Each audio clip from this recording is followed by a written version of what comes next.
Euh, Benchmarking sur des problèmes des ensembles de grande taille. Fait que dans le millénaire dernier, donc ça c'est tiré de ma thèse de doctorat. C'est tiré de ma thèse de doctorat. Quand on comparait des algorithmes, on faisait des tableaux incompréhensibles, dans lesquels il y avait des lignes qui étaient associées à des algorithmes, des moyennes, des mues, des variances qui apparaissaient un peu partout. Puis on regardait ça, puis on disait, ah ah, ben oui, l'algorithme BILD est meilleur que BLP. On disait, ah bon. Fait que il fallait vraiment se tordre l'esprit pour comprendre quelque chose. Fait que aujourd'hui, ce dont je vais parler, c'est des façons modernes de comparer des algorithmes qui n'impliquent pas de regarder des horribles tableaux comme ça. On va plutôt regarder des horribles figures. Euh, Petite présentation, le contexte. Moi, je travaille en optimisation sans dérivés.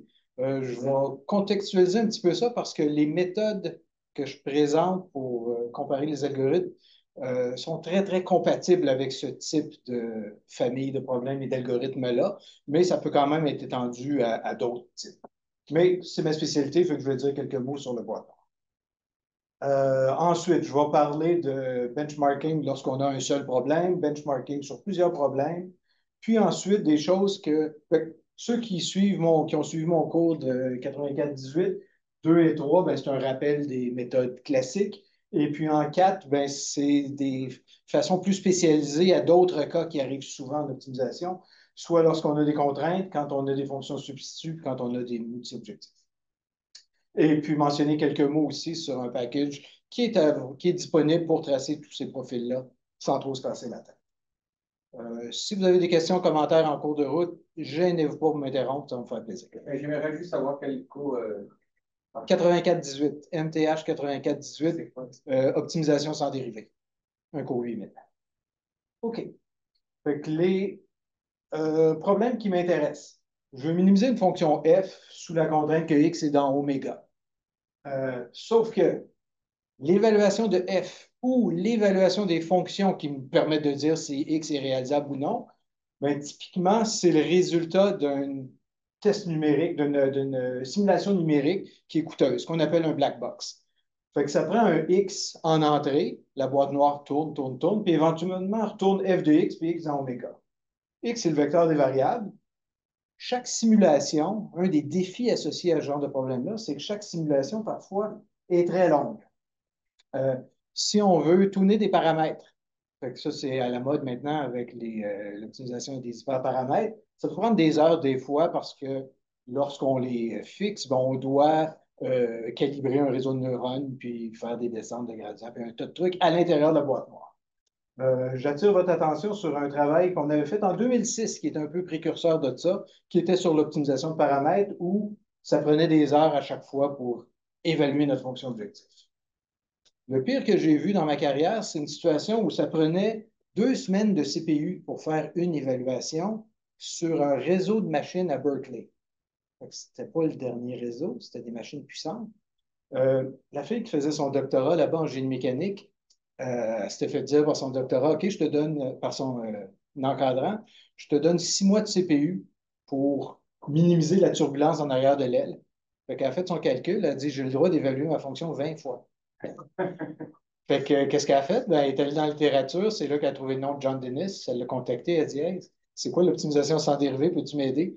Puis elle a réussi à réduire de 80 la turbulence à la fin de son doctorat. Fait que 2 semaines de CPU pour une évaluation de F. Parfois, on évalue f de x, puis ça retourne une erreur. C'est pas parce que la boîte noire est mal conçue, c'est souvent parce que la boîte noire n'avait pas été conçue pour aller là où l'optimisation essaie d'aller. L'optimisation essaie d'aller partout. Puis souvent, ce qui ressort de la boîte noire, c'est une erreur. Fait que chez Boeing, 60 du temps, ça retournait une erreur. Puis le numéro de l'erreur, c'était l'erreur 42. Puis il ne savait pas c'était quoi l'erreur 42 parce que le gars qui avait écrit l'erreur 42, il avait codé ça en Fortran puis il était mort plusieurs années avant. Fait que dans l'industrie, souvent, on est pris avec des codes existants puis on n'a pas d'informations. Euh, des fonctions bruitées, des fonctions discontinues, ça arrive fréquemment quand on a des boîtes noires. Une image de ce qu'on fait. Fait que ça, ce sont les problèmes de boîte noire. Les techniques pour s'y attaquer, c'est des techniques d'optimisation sans dérivés. Une analogie qui vient de John Dennis, mais qui a été publié par Powell dans un des articles en 1994, en introduction, il l'attribue à John. John a mentionné que l'optimisation de boîte noire, c'est comme si on vous demande de trouver l'endroit le plus profond dans un lac. Mais le lac est vaseux, on ne voit rien, on ne voit pas la profondeur. C'est la nuit, c'est nuageux, il n'y a pas d'étoiles, pas de soleil, fait qu'on ne voit rien. La seule chose qu'on a à notre disposition, c'est une corde avec un poids. On peut se promener avec le bateau, arriver quelque part, descendre notre corde, puis là, on va mesurer, ah, tiens, on est à 38 mètres ici. Mais il n'y a rien il n'y a pas de gradient. Il n'y a rien qui me dit que ça descend plus par là ou par là. C'est juste une sonde, un point. Ça, c'est une allégorie qui illustre la difficulté qui est liée à des problèmes de genre. L'optimisation de boîte noire. C'est le domaine qui étudie les applications, les attributs, les solutions de problèmes d'optimisation pour lesquels les fonctions sont du type que je viens de donner tantôt. Des fonctions produites par une boîte noire. Des fois, c'est même une expérience en laboratoire pour calculer FDX. L'optimisation sans dérivée, c'est quoi? Ben, ce n'est pas un attribut du problème d'optimisation, c'est un attribut des méthodes d'optimisation qui nous intéressent. Ce sont les méthodes qui s'attaquent à des problèmes de genre-là sans utiliser de dérivés, soit parce que les dérivés n'existent pas, ou parce que calculer les dérivés, ça demande un travail colossal qui serait mieux investi à évaluer F plus souvent. Distinction entre BBO et DFO, c'est le même que je vais me le présenter maintenant. L'optimisation sans dérivés, c'est au cœur de mes recherches. Je travaille à la fois sur le développement d'algorithmes. Je le rattache toujours à la théorie pour garantir qu'on est capable de prouver quelque chose. Et c'est basé sur des applications, sur des problèmes industriels. Puis les trois se nourrissent l'un l'autre pour faire ma recherche. Puis on a un beau livre ici qui a été publié en 2017. Puis la version 2 devrait arriver d'ici la fin de l'année. Fait que précipitez-vous chez votre libraire. Optimisation sans dérivé, optimisation de recherche directe. On a notre boîte noire qui est en haut. L'algorithme, ce qu'il fait, c'est qu'il produit des X. Il produit un X, la simulation tourne, on reprend l'output, il réfléchit, il retourne un autre X, etc. Fait que ça, c'est le cadre extrêmement général de l'optimisation sans dérivé. La façon dont le X est choisi, c'est ça qui définit l'algorithme. C'est ça qui distingue un algorithme de l'autre. Fait que je travaille beaucoup dans le développement d'algorithmes, mais je n'en parlerai pas aujourd'hui de ça. Puis, l'effort consommé par tout ça, ben, règle générale, on le mesure par le nombre d'évaluations à la simulation. Typiquement, c'est ça qui est une bonne mesure de l'effort. Puis, quand on veut comparer deux algorithmes pour déterminer lequel est le meilleur, ben, on doit regarder différents aspects. On doit regarder la qualité de la solution qui est produite, mais versus l'effort qui a été déployé pour y arriver. Fait que, qualité versus effort, ça va être au cœur de la comparaison d'algorithmes. Maintenant, si on veut faire des comparaisons avec un seul problème test. Fait que je commence par la base, des choses bien évidentes qui ne sont pas tellement utiles, mais quand même, je vais les mentionner. Fait que je lance mon optimisation, puis j'obtiens un log qui ressemble à ça. Fait que dans la colonne de gauche, c'est l'évaluation, le numéro de l'évaluation. Colonne du centre, c'est F, la meilleure valeur de F, je veux minimiser. Puis à droite, c'est le point qui a été visité. Fait que un graphe de convergence, c'est tout simplement F versus le nombre d'évaluations. Fait que j'ai trois algorithmes, le bleu, le rouge, le vert. Et puis, ce que j'observe, c'est que ces courbes-là, ce sont des courbes en escalier, des courbes en palier. Parce que tant qu'on n'a pas amélioré, on reste sur le même palier. Fait qu'on a une courbe en escalier. Ça nous montre le taux à laquelle la qualité de la solution croît. Puis, dans cet exemple-ci, l'algorithme 2, l'algorithme vert, c'est lui qui donnait la pire solution.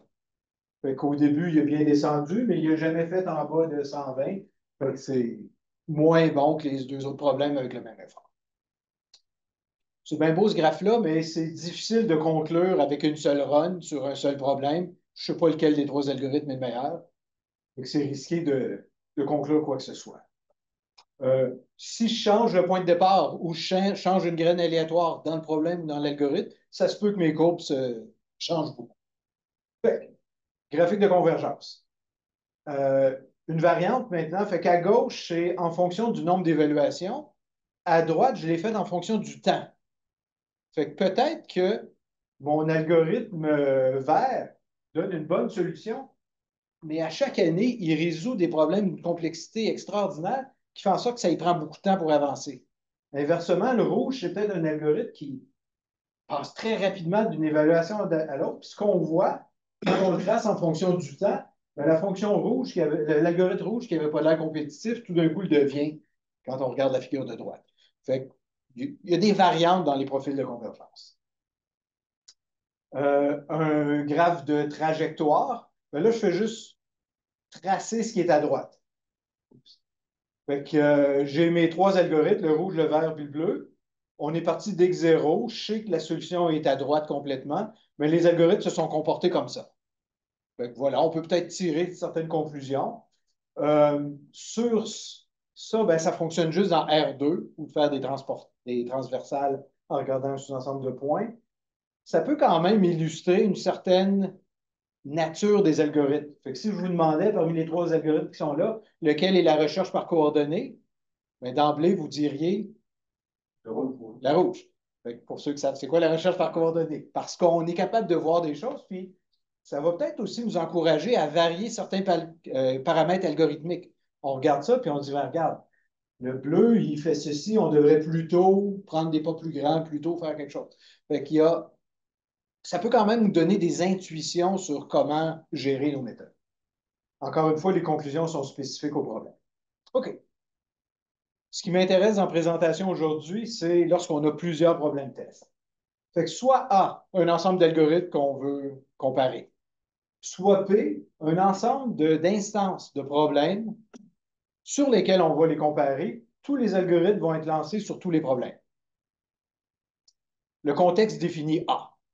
Fait que je veux comparer ces algorithmes-là. Définir P, c'est plus difficile. Il faut réfléchir un petit peu plus sur comment concevoir notre ensemble de problèmes tests. Je vous donne quelques guidelines. Il devrait contenir plusieurs problèmes. Rien qu'un, on a vu que ça ne donnait rien. Il faut en avoir au moins une vingtaine pour que les graphes que je vais présenter vont avoir du sens. Souvent, on a des centaines, mais pas quand on a des problèmes qui prennent 2 semaines de CPU à rouler. Il y a comme un équilibre. Si on peut en avoir 20, ça ferait mon bonheur. Les problèmes doivent être, oui. Est-ce que la borne de 20, elle a une raison expérimentale d'être ou c'est juste un truc de... C'est juste que ça soit joli. Ok, c'est très négociable. Fait que il y a des expériences qui suggèrent que, mettons, 10-15, c'est pas assez, puis à partir de 20, vraiment... Non, il n'y a, pas de différence là-dedans. C'est juste pour que les graphes, les courbes aient l'air un petit peu continu. Qu'il n'y ait pas des grosses marches. Fait que c'est une recommandation, tout simplement. Les problèmes doivent être représentatifs de notre vraie boîte noire. Fait que je veux le tourner. Je veux trouver quel algorithme lancer sur ma boîte noire qui prend 2 semaines à calculer. Ben, je vais faire des tests sur des problèmes similaires à ça. Je ne vais pas faire des tests sur des problèmes d'optimisation linéaire parce que ça n'a rien à voir avec la boîte noire. Je dis ça, là, mais il y a beaucoup de gens qui ne font pas ça dans la littérature, qui testent sur des problèmes qui n'ont rien à voir avec les problèmes d'intérêt.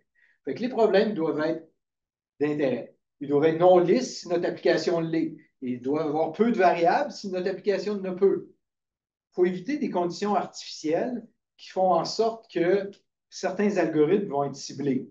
Il y a des problèmes, il y a des connexions de problèmes où la solution optimale est toujours à l'origine. Fait que moi, je m'invente un algorithme qui, première évaluation que je fais, j'évalue à l'origine. Fantastique, mon algorithme est le meilleur de tout le monde. Bien, essayez d'éviter d'avoir des conditions artificielles comme ça. Séparer les problèmes de nature différente. Fait que s'il y a des problèmes qui ont une forme analytique connue, ben, je vais les exploiter différemment.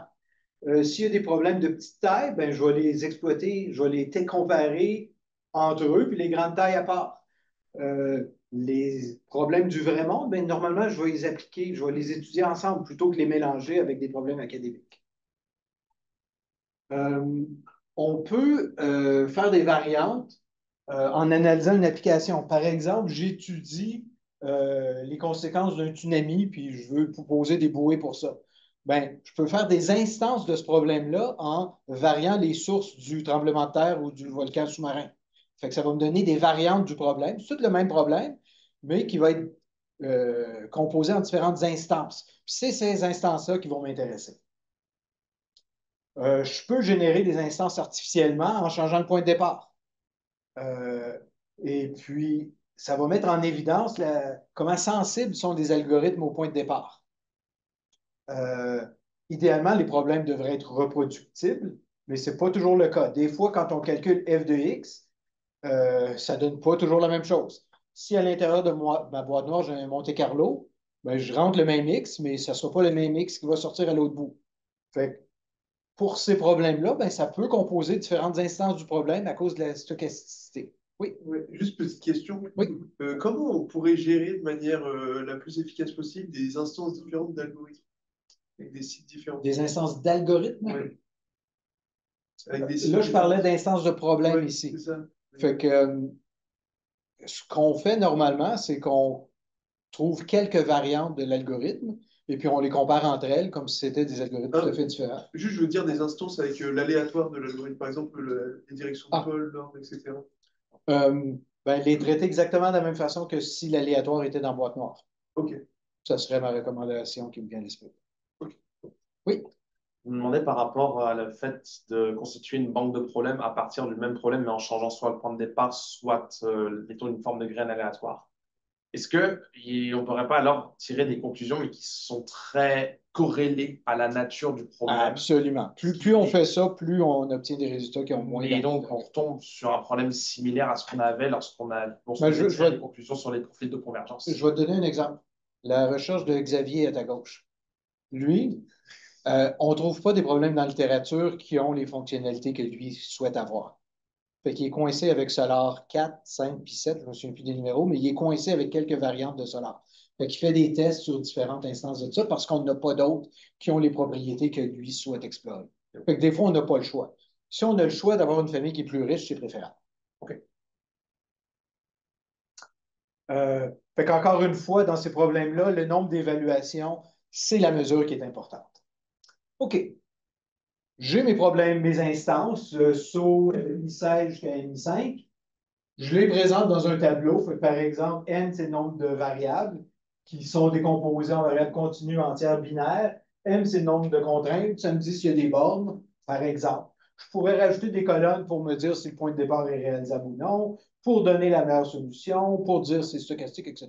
Fait que je présente dans mon article une description de la famille de problèmes que j'analyse. Puis imaginons maintenant que je veux comparer 5 algorithmes sur 40 instances. Ben, j'ai 40 fichiers qui ressemblent à ça. 40 fichiers où j'ai F, j'ai le point X, puis j'ai f de X. Puis si j'ai été gentil, j'ai juste 3 variables dans mon problème, mais souvent, je n'ai beaucoup plus, puis j'ai 12 contraintes, puis j'ai pi objectif. L'output qui sort peut être énorme. Fait que comment je fais pour prendre ces 200 fichiers-là, puis les traduire en quelque chose d'utile pour le lecteur, pour qu'il dise, ah ah, j'aimerais bien prendre l'algorithme numéro 2. Fait, euh, fait premièrement, on nettoie nos fichiers pour regarder seulement les évaluations où on a une amélioration de F. Fait entre 1 et 8, on n'a pas amélioré la solution, fait qu'on ne pollue pas notre output avec ça. Fait que déjà, on regarde ces points-là. On a X, XN, puis F de XN. On se concentre sur les évaluations. Pour tout de suite, je vais supposer que tous les algorithmes partent du même point X0. Fait que F0, c'est F de X0. Je vais être dans le cas non contraint pour débuter. F étoile, je vais le définir comme étant la meilleure solution produite par tous mes algorithmes qui compétitionnent l'un contre l'autre. F étoile, c'est la solution championne des 5. Si F étoile égale F0, ça veut dire que tous mes algorithmes ont été pourris. Il n'y a personne qui a amélioré quoi que ce soit. Fait que l'instance, je l'oublie. Je le mentionne quelque part que cette instance-là est difficile. J'introduis la mesure de précision qui est égale à ceci. À l'évaluation numéro n, je vais prendre f de xn moins f de x0 divisé par la solution championne moins f de x0. Fait que ça, si vous avez suivi, f égale 0, ça veut dire qu'on n'a toujours pas amélioré le point de départ. F égale 1, ça veut dire qu'on a trouvé la solution championne à l'évaluation numéro n et aux autres après. Fait qu'à partir de ce moment-là, on a la solution championne. F est toujours entre 0 et 1. 0, c'est mauvais, puis 1, c'est bon. OK. Ce qu'on souhaite, c'est que F soit proche de 1 et puis que N soit petit. On aimerait trouver la meilleure solution en peu d'évaluation. Ça, c'est notre rêve. Fait on va s'introduire un paramètre qui s'appelle taux, qui va dire, pour déterminer si F est plus grand ou égal à 1 moins taux. 1, c'est bon. Fait que ça, c'est le moment à partir duquel on a tôt résolu le problème. On a résolu le problème avec une précision tôt.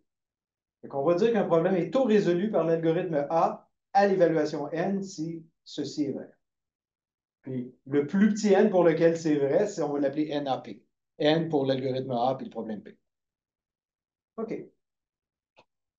Les profils de performance qui datent de 2002 nous montrent la proportion de problèmes qui ont été tôt résolus en fonction de l'effort. Fait qu'on a, si je prends un problème P et une tolérance taux, je vais regarder le ratio de NAP. Ça, c'est le moment à partir duquel j'ai résolu le problème par l'algorithme A. Puis N étoile P, c'est le champion.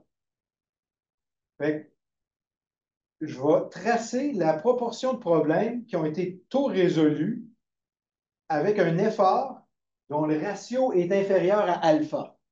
Ça, c'est la formule. Je vais faire un graphe, puis on va l'expliquer avec ça. Fait que mes trois algorithmes me donnent ces courbes-là. Proportion de problèmes en fonction de l'effort. Ça, c'est un ratio qui est sur l'axe des X. Ça, c'est une proportion, on aimerait arriver à 100%.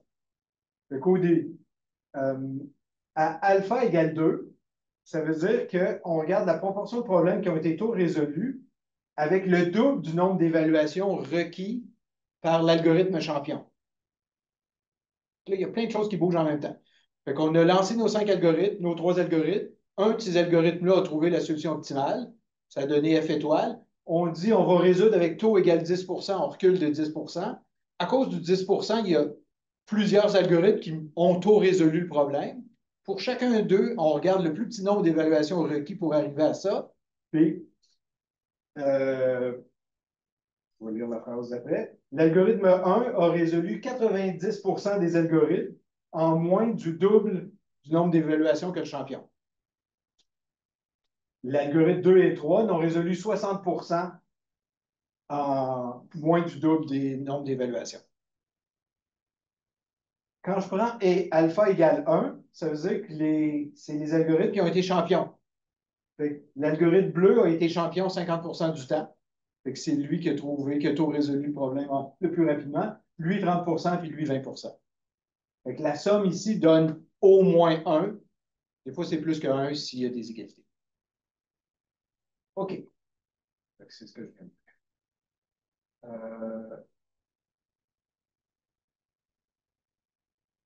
Bon. Quand je regarde à alpha égale l'infini, ça, c'est la proportion de problèmes qui ont été tôt résolus. J'ai mis un taux de 10 qui est quand même assez élevé. Et puis, j'ai 100 qui ont été résolus par le rouge, 100 par le vert, puis 95 par le bleu. Fait que les algorithmes se sont bien comportés à 10 conclusion, si mon budget est limité, et puis taux pourcent c'est bon, ben, utilisons l'algorithme 1 parce que c'est la courbe bleue qui est supérieure aux autres. Ça serait ma recommandation. Si je change à 5 ben, ce qui arrive, c'est qu'il y a moins d'algorithmes qui arrivent à résoudre le problème. C'est pour ça que les courbes vont se mettre à descendre. C'est pour ça que c'est bon aussi de présenter deux graphes. Un avec un gros taux, un avec un petit taux, pour voir à ce qui arrive quand on resserre la précision, comment les algorithmes se comportent. Bien, là, ce que je vois, c'est que la proportion de problèmes résolus diminue. L'algorithme 2, c'est le vert maintenant, c'est lui qui domine les autres. Qu'arriver à 5 c'est beaucoup plus exigeant. Mais l'algorithme 2 arrive à s'en tirer pas mal mieux que les autres. Puis il devient l'algorithme champion, c'est lui que je recommanderais pour l'algorithme. OK. Fait que ma fonction d'accuracy, typiquement F0, c'est la valeur de F évaluée en F0. Mais, ce qui arrive, si je compare avec des algorithmes qui n'ont pas de point de départ. Fait que je fais une grille, je fais un hypercube latin, c'est le même que je trouve mon point de départ pour cet algorithme-là. Puis je compare à un autre algorithme qui, lui, part de X0. Mais comment je fais pour comparer tout ça? Ben, pour LHS, ben, je brasserai tous les points parce qu'ils sont prédéterminés d'avance.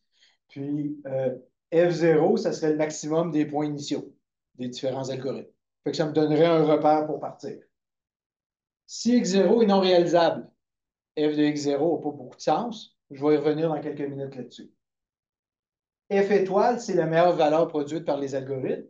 Ça pourrait être aussi quand on a différentes instances du même problème, qui varie avec un point de départ, par exemple, ben, on pourrait prendre F étoile associé à tous les points de départ.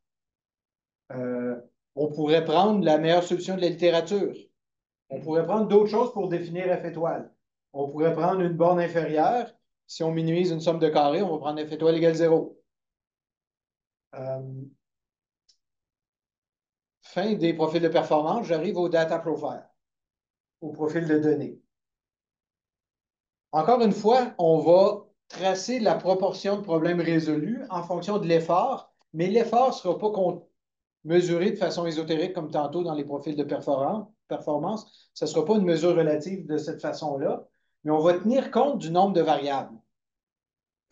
Si je résous un problème de 2 variables versus 20 variables, ben faire sans évaluation, ça a une signification complètement différente. Il faut que je tienne compte du nombre d'évaluations.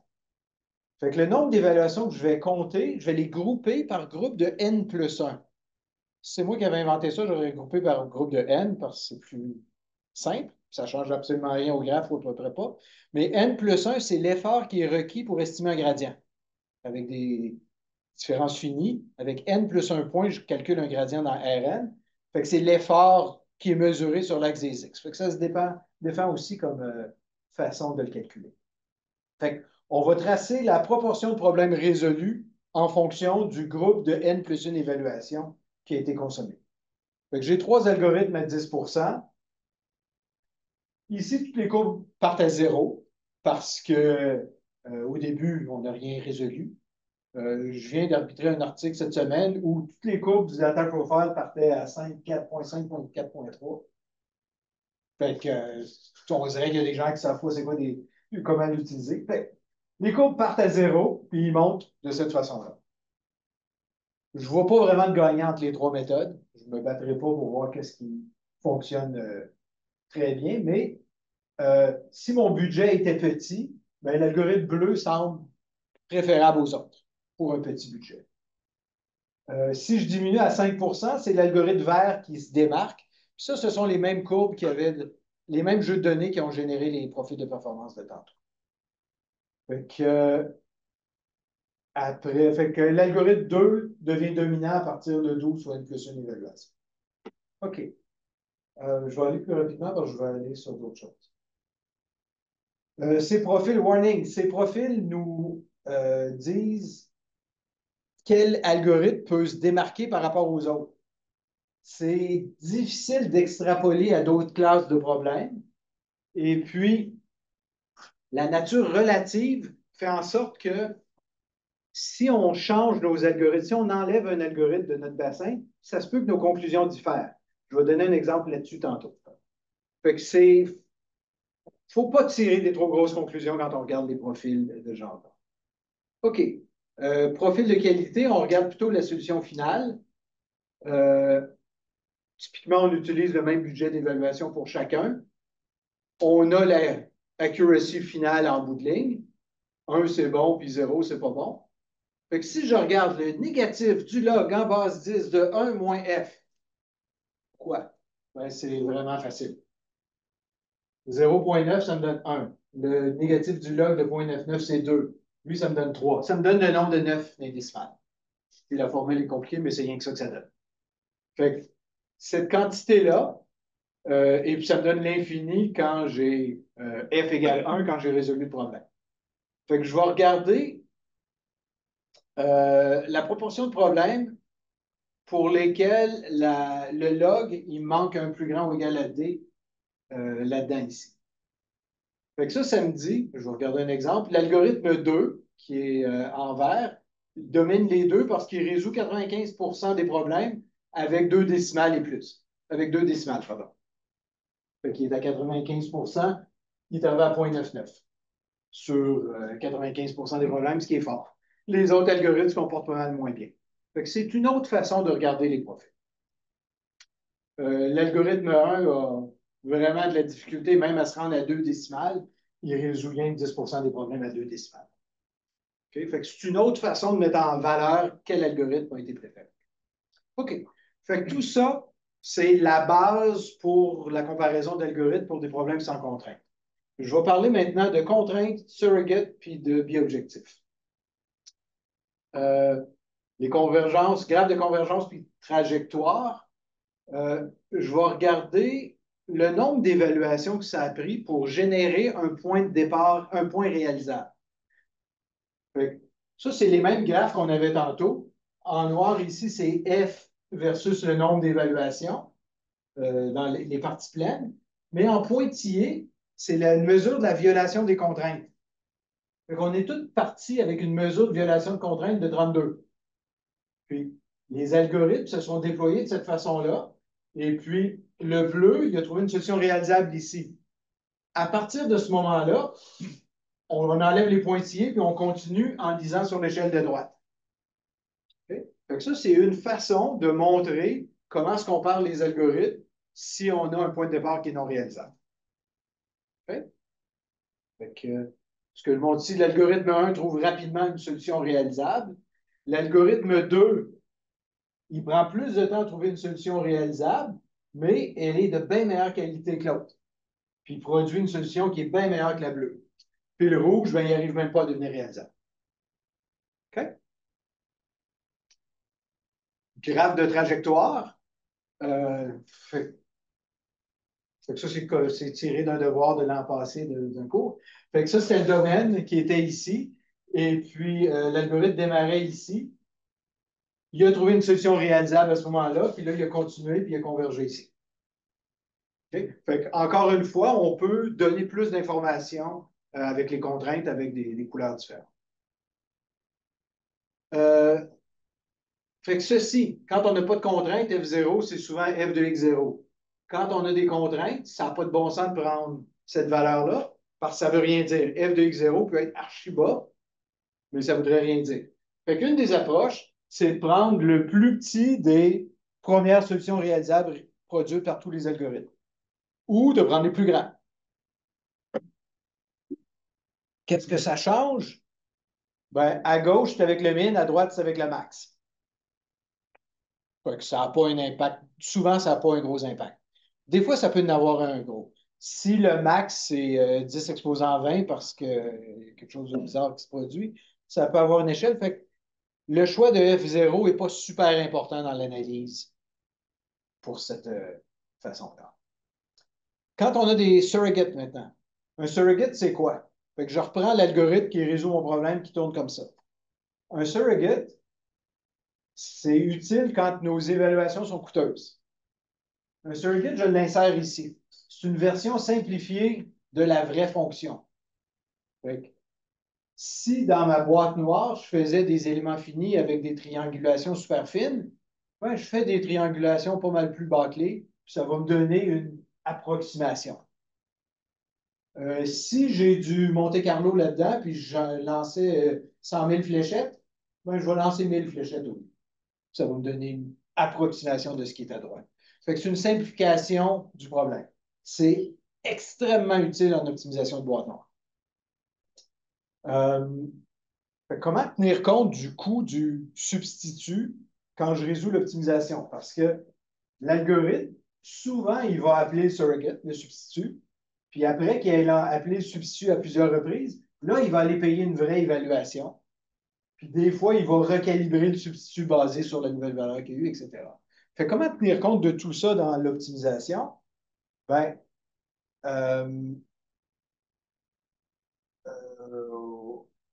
deux approches.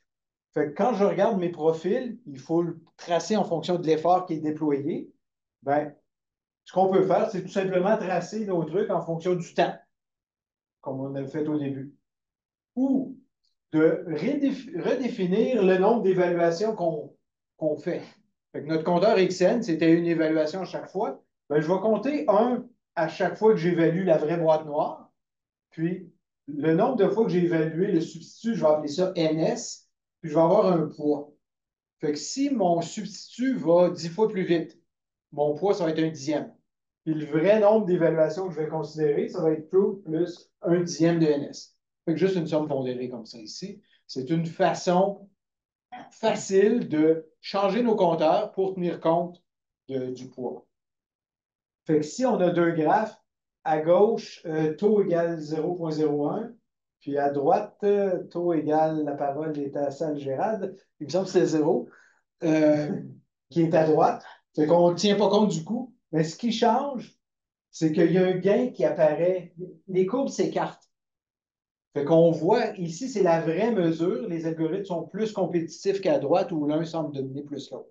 Fait en tenant compte du coût, bien évidemment, ça va faire une différence. Et puis, c'est vraiment facile à implémenter. Bi-objectif et multi-objectif, mais je vais rester dans le bi pour la présentation ici. Fait que je veux minimiser deux fonctions, F1 et F2. Je lance mon algorithme puis j'obtiens les points Pareto qui sont là, les points qui sont non dominés. OK? Fait que ça, c'est l'algorithme A me donne les ronds. L'algorithme B me donne les X. Est-ce que l'algorithme A est meilleur que l'algorithme B? C'est dur à dire juste comme ça. Ce qu'on fait, c'est qu'on prend l'union de tous ces points-là, on extrait les points Pareto, puis ça nous donne ce qui est à droite. On a le point nadir en haut à droite, puis le point idéal qui est en bas à gauche. Idéal, c'est un point fictif, puis nadir, c'est un point qui est très mauvais, mais qui me permet de définir un rectangle dans lequel tous les points non dominés vont se trouver. Je regarde, je reviens à l'algorithme A qui a généré ces points-là.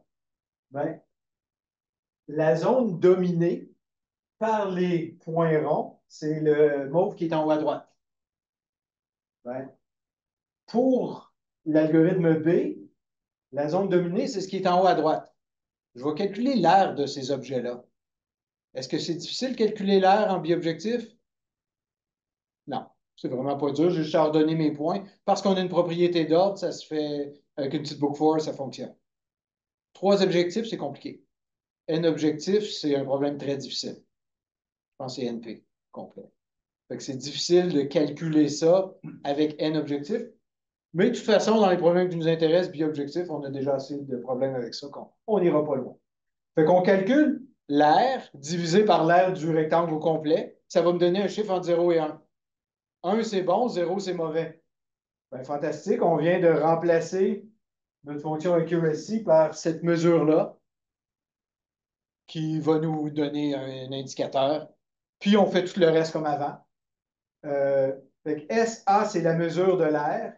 S0, c'est la mesure initiale à X0. Fait que si j'avais mon point de départ qui m'appelle à ce point-là, F de X0, ça serait l'aire qui est en haut à droite de ma main. S étoile, ça serait l'aire pour l'union de tous mes domaines. Et puis, on a fait des tests. On a tracé des produits de performance. Je ne sais pas la différence entre les deux. Ah oui, à gauche. Fait que c'est nos 3 algorithmes biobjectifs qui compétitionnent l'un contre l'autre. Et puis, ce qu'on a fait, c'est que on a enlevé l'algorithme 1, l'algorithme rouge. Puis là, ce que je mentionnais, c'est que les courbes changent. Regardez ici, au début, quand le rouge était là, lui avait résolu 53% des problèmes. Puis le bleu et le vert autour de 20 puis 25%. Quand j'enlève le rouge, puis je fais juste compétitionner le bleu contre le vert, là, on ne compétitionne plus contre la bonne solution par le rouge. Fait que le vert, tout d'un coup, se démarque du bleu. Il a résolu 65% des problèmes versus 35% pour l'autre. Ça, c'est des vraies données. Ce n'est pas des données générées juste comme ça. Fait que le point que je veux faire ici, c'est que les algorithmes qu'on compare sont extrêmement importants dans les conclusions qu'on va tirer par la suite. Pour conclure, discussion sur un package pour faire ça.